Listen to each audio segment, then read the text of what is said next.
Il ne se fait pas seul, il se fait à travers l'enseignant et un plan de déploiement de la formation des enseignants est prévu 2026-2029. Nous l'avons démarré depuis 2023. Mes collègues en charge de Eresmi sont présents ici, oui, peut-être si Jalel. Et ce plan de formation qui a démarré, comme je l'ai dit, par une session pilote, c'est des formations en ligne, mais avec tuteurs, et qui se poursuivent. Nous sommes presque à 9000 personnes qui ont été formées, certifiées à gérer une classe à distance, à travers les différentes plateformes, mais surtout à gérer l'acte pédagogique à distance.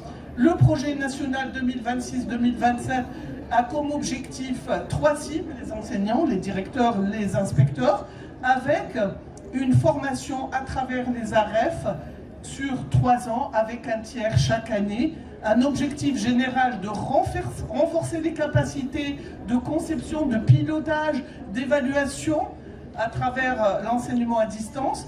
La durée de la formation est de 4 à 8 semaines, complètement à distance, et une modalité de suivi à travers mes collègues en charge du numérique, les responsables du numérique régionaux et provinciaux, ce qu'on appelait avant les coordonnateurs génie.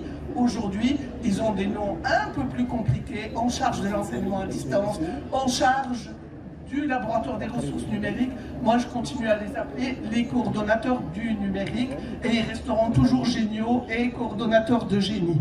Donc, résultat attendu, une mise en place de classes virtuelles, une amélioration des compétences technopédagogiques des acteurs, une mise en place d'un véritable réseau d'enseignement à distance. Donc, un parcours enseignant-tutoré pour les enseignants, un LMS régional et RISMI, un parcours pour les chefs d'établissement sous forme de MOOC et pour celui des inspecteurs aussi sous forme de MOOC. Comme je l'ai dit, au niveau des AREF, aujourd'hui, il existe un service de l'enseignement et de la formation à distance.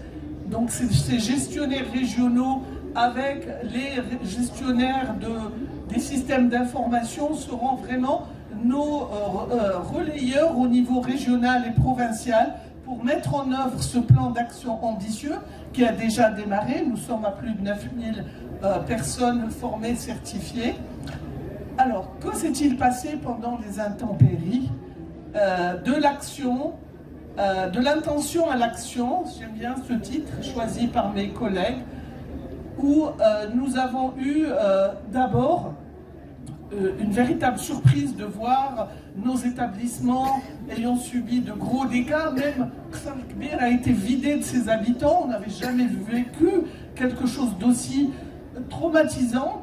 Et donc, il fallait vraiment y répondre. Et y répondre à travers Tilmiti, c'était la première solution.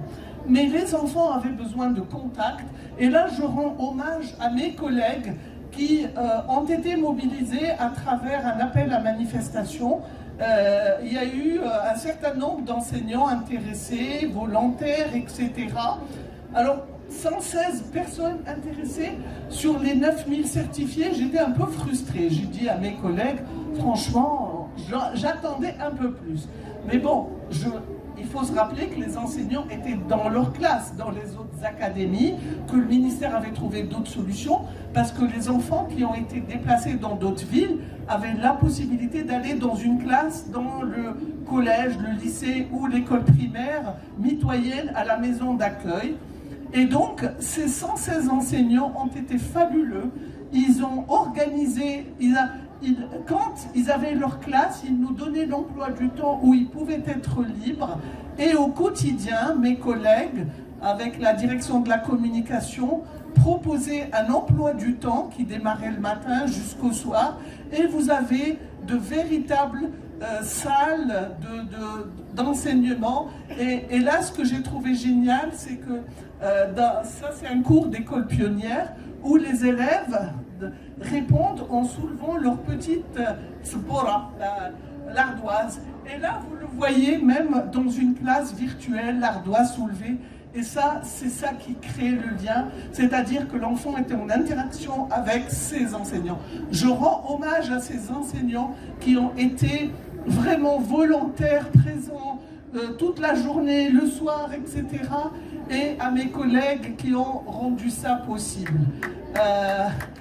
Vraiment, ils méritent qu'on les applaudisse. Et puis, regardez la participation. Les intempéries étaient au nord, mais tous les enseignants du Maroc se sont mobilisés. Et comme vous pouvez le voir, pour l'école pionnière, c'est Glmim Ouadnoun qui a été en tête de prise en charge de ces classes virtuelles. Pour les collèges Dakhla Oued Dahab, et on peut applaudir Dakhla Oued Dahab pour avoir été en tête.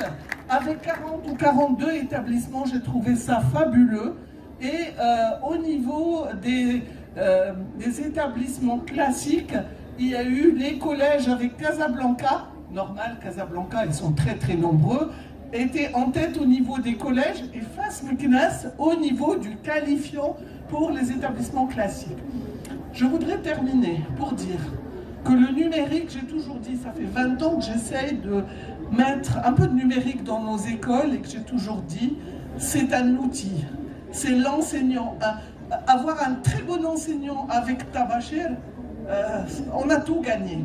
Mais le numérique peut aider tout un chacun à gagner du temps, à ne pas dessiner des schémas très compliqués en SVT, etc. Et donc c'est un socle permanent, c'est un renforcement de l'équité territoriale, c'est une garantie de la continuité pédagogique, ça contribue à l'amélioration qui est mesurable de la qualité des apprentissages, et ça devient un véritable levier stratégique d'organisation, de pilotage, mais de transformation du système éducatif en général.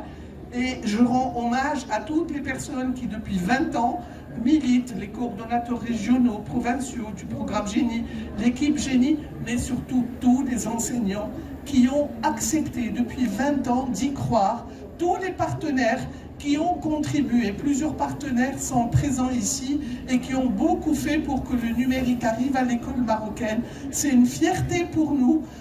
Nous avons pu y croire, équiper nos établissements, les connecter, mettre du numérique, de la formation, être critiqué, revenir, recommencer. Et voilà, donc c'est entre vos mains, c'est vous les enseignants qui faites la différence. Continuez à servir notre pays et nos élèves. Merci beaucoup.